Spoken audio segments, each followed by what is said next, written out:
নমস্কার, দেখছেন talk to Bangla. আমি অভিষেক রয়েছে আপনাদের সাথে। এই মুহূর্তে যে খবর নিয়ে উপস্থিত হয়েছি, এই মুহূর্তে ভারতবর্ষ এবং আমেরিকার মাঝখানে যে ট্রেড ডিলটা হয়েছে সেটা নিয়ে বিস্তর আলোচনা চলছে সারা দেশ জুড়ে। বিভিন্ন মানুষজন বলছেন কিন্তু নরেন্দ্র মোদীর মূল তিনটে যে সেক্টর, মূল তিনটে যে ভিত্তি ভারত সরকারের, সেই মূল তিনটে ভিত্তি কি? ভারতের স্বরাষ্ট্র মন্ত্রক, ভারতবর্ষের কেন্দ্রীয় অর্থ মন্ত্রক এবং তার সঙ্গে বিদেশ মন্ত্রক। কিন্তু কপিল সিব্বল তিনি এই তিনটে মন্ত্রককে সম্পূর্ণ ধুইয়ে দিয়েছেন, সেটা বললেও কম বলা হয়। কারণ প্রাক্তন কেন্দ্রীয় মন্ত্রী কপিল সিব্বল এবং এই মুহূর্তে রাজ্যসভার বরিষ্ঠ সাংসদ এবং অবশ্যই সুপ্রিম কোর্টের বরিষ্ঠ লয়ার, তার যে বক্তব্য সেটা হচ্ছে যে এই মুহূর্তে যে ট্রেড ডিলটা হয়েছে সেই ট্রেড ডিলটা অনুযায়ী ভারতবর্ষের মূল যে সরকারের তিনটে ভিত্তি, সেটা কেন্দ্রীয় মন্ত্রক অমিত শাহের মন্ত্রক এবং নির্মলা সীতারমণের মন্ত্রক হচ্ছে অর্থ মন্ত্রক এবং তার সঙ্গে বিদেশ মন্ত্রক এস জয়শঙ্কর। এই তিনটে মন্ত্রককে সম্পূর্ণভাবে মাথা নুইয়ে দিয়েছে আমেরিকার সামনে এবং আমেরিকা এই মুহূর্তে সম্পূর্ণভাবে স্থির করবে যে ভারতবর্ষের ফরেন পলিসি কি হবে, ভারতবর্ষের ন্যাশনাল সিকিউরিটি সেটারই বা কি হবে এবং ভারতবর্ষের পরবর্তী ইকোনমিক পলিসি সেটা কি হবে।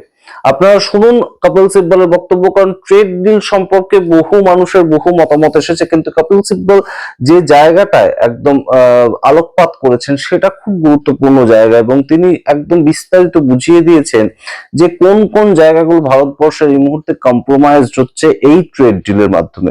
শুনুন, শুনে আপনাদের মতামত অবশ্যই কমেন্ট বক্সে কমেন্ট করুন। ধন্যবাদ। एग्जीक्यूटिव ऑर्डर क्या कहता है कि ये जो रशियन फेडरेशन है, यहां से कई चीजें इंपोर्ट होती हैं। हिंदुस्तान इंपोर्ट करता है, ऑयल इंपोर्ट करता है, हम ही नहीं करते, कई और देश भी करते थे।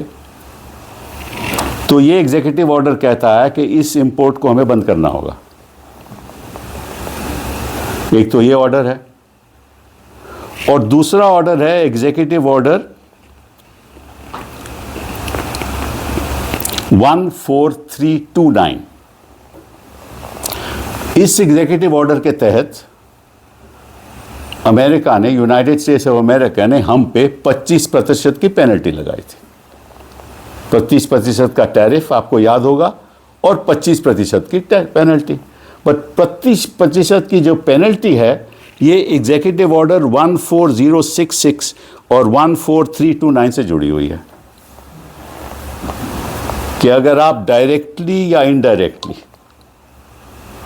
रशिया से तेल खरीदोगे तो हम आपके दोबारा 25% की पेनल्टी लगा देंगे। अब इन्होंने कहा है कि हम वो छूट दे रहे हैं हिंदुस्तान को, वो राहत दे रहे हैं 25% की पेनल्टी, क्योंकि अब हमें पता चल गया है कि हिंदुस्तान रशिया से तेल खरीदना बंद कर देगा। लेकिन ये चौंकाने वाली बात नहीं है, ये तो हमें पहले ही मालूम था। लेकिन इसमें जो ऑर्डर में लिखा है वो आपको मैं पढ़ के बताता हूँ। जैसे I have determined, that is Donald Trump has determined. I have determined that India has taken significant steps to address the national emergency described in Executive Order 14066, जिसका मैंने वर्णन किया, and to align sufficiently with the United States on national security, foreign policy and economic matters। मतलब कि हमारी विदेश नीति United states से अलाइन होगी, हमारी नेशनल सिक्योरिटी यूनाइटेड स्टेट्स से अलाइन रहेगी, हमारी इकोनॉमिक पॉलिसीज यूनाइटेड स्टेट्स से अलाइन रहेगी। ये ट्रंप ने यूनाइटेड स्टेट्स ऑफ अमेरिका से स्टेटमेंट दिया, इसीलिए हम 25% पेनल्टी छूट दे रहे हैं। ये लिखा है इसमें। तो मैं प्रधानमंत्री जी से और इस सरकार से पूछना चाहता हूं कि आपने क्यों ये किया, आपने क्यों ये बात मानी? आप तो कह रहे हो कि जब हिंदुस्तान की जो निर्णय होंगे वो इंडिपेंडेंट निर्णय होंगे। लेकिन ट्रंप तो आपको बोल रहा है कि आपकी इकोनॉमिक मैटर्स में, नेशनल सिक्योरिटी मैटर्स में और फॉरेन पॉलिसी में आपकी पॉलिसीज हमारे साथ अलाइंड रहेंगी, ये हमने निर्णय किया है। कभी तो फ्रेमवर्क बनाया ना इंटरिम अरेंजमेंट का। तो मोदी जी किस कर्तव्य की बात कर रहे हो आप? किस सेवा तीरथ की बात कर रहे हो? किसकी सेवा करना चाहते हैं आप लोग? हिंदुस्तान के इतिहास में कभी ऐसा नहीं हुआ कि हमारे प्रधानमंत्री या हमारी सरकार किसी के कहने पे हमारी विदेश नीति किसी और देश के साथ अलाइन रहेगी। कभी हुआ है?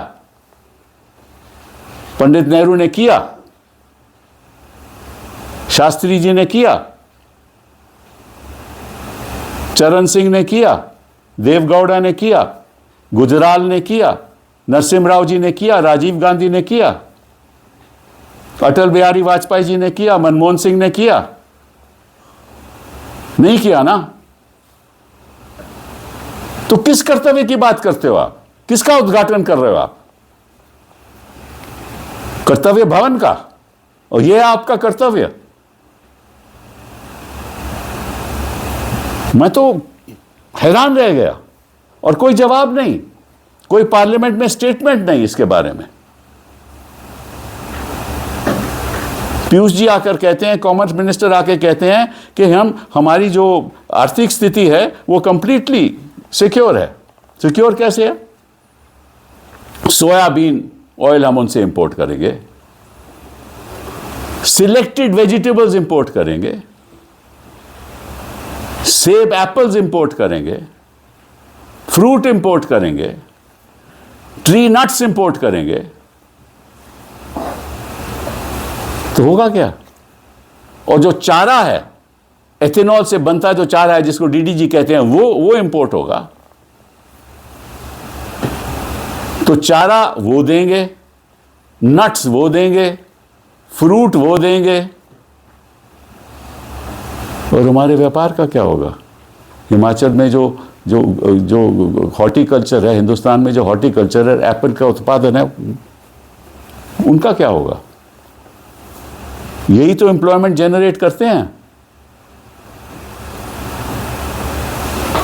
हमारी लगभग सारी रूरल एम्प्लॉयमेंट जो है, वही तो सारी एम्प्लॉयमेंट है ना। तो अगर ये उत्पादन ही बाहर से आने वाला होगा तो इन लोगों को क्या होगा? अनएम्प्लॉयमेंट और बढ़ेगी। ये तो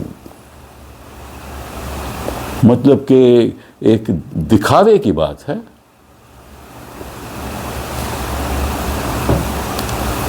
और मैं समझता हूं कि जिस तरह से इस सरकार ने हमारी सॉवरेनिटी को खतरे में डाल दिया,